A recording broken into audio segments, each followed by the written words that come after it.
To every problem we encounter, we feel a need to offer the most unyielding solution. And then we torment ourselves when we don't succeed. Another example of this moral maximalism is what we now call the climate emergency. The reception given to a speech by the teenage Swedish activist Greta Thunberg at the National Assembly on the 23rd of July 2019 is a case in point. Held like a Delphian oracle, Greta scolded the assembled deputies as if they were errant children. The episode will be remembered as among the most risible in the history of the Fifth Republic.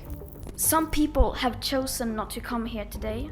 Some people have chosen not to listen to us, and that is fine. We are, after all, just children. You don't have to listen to us, but you do have to listen to the united science, the scientists, and that is all we ask. Just unite behind the science. Global warming places Europeans on the horns of a dilemma. Either we change our way of life or we face imminent collapse within 10 to 20 years. Ecology, in the sense of legitimate concern about animal suffering and the waste products of progress, has mutated into a doctrine of the apocalypse. In concrete terms, this means that the generations to come have only two options: either widespread death in the near future or the halting of economic growth through some outbreak of unforeseen frugality. This cataclysmic discourse is, however, based on a paradox. The claim that enterprise is in vain only helps to discourage it. What good does it do to mobilize to clean our rivers and oceans and lakes, to plant trees and decarbonize the economy if we are doomed? This doctrine of despair does less to mobilize our conscience than to thoroughly demoralize it. Those who speak in the name of the planet seek to oppress.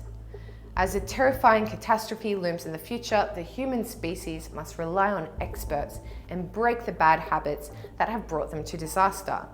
If we want to prevent temperatures from rising more than 2 degrees per the Paris Accord, we must achieve carbon neutrality as soon as possible. No one, we are reminded, must shirk this imperative, especially not Europeans, who were responsible for the capitalist revolution and for pillaging the globe. Hans Jonas, the spiritual father of German ecologists, explained in his 1979 book, The Imperative of Responsibility, that for industry, the party was now over. He called for a hermeneutics of fear as the only means of jolting us into an acknowledgement of the dangers involved. His advice has been widely heeded. There isn't a single green movement leader today who isn't noisily beating the panic drum. We must doubt everything but the worst. We must sweep away all our immediate concerns and face the abominable future ahead of us. We know the solution proposed by these prophets of doom: forgo cars and planes and eliminate the meat-based diet, which adds methane emissions to animal cruelty. With a straight face, the former Green deputy, Yves Cochet, even proposed bringing back the horse-drawn coaches and ploughs of yesteryear, reducing travel distances and putting an immediate stop to procreating so as to reduce humanity's interference with the natural environment. And it goes without saying that we must abandon all fossil fuels, gas, coal, petrol, as well as nuclear energy in favour of renewables. We must voluntarily become poorer, divide our standard of living by 10, and choose a life-saving asceticism over the comfortable indecency of our present lifestyles. Cleverly, the doomsayers locate the end of the world between 2020 and 2030. It's close enough to terrify us, but still far enough away to escape verification. The high priests of the disaster don't want to save the human race as much as they want to punish it. They are calling for the destruction they pretend to fear.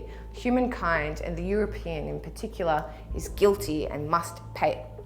We must be permanently mobilized in the manner of a totalitarian regime to resist the scourge. We must not rest for a moment. The calamities that are threatening us forbid any let-up. The idea that decarbonizing economies will be a long and tortuous process, and that an incremental ecological policy therefore makes more sense than thundering declarations, is totally unacceptable to the prophets of the coming apocalypse. Whereas ecology demands policies that actually work, that take into account the human costs of transition, and that do nothing to harm the poorest among us, They prefer aggressive fanaticism.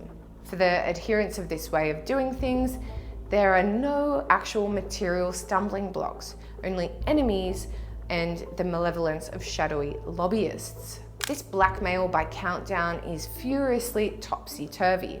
No achievement is ever enough. The only important thing is what remains undone because time is running out before the punishment of cataclysm befalls us all. We must change our way of life overnight and tolerate no exceptions.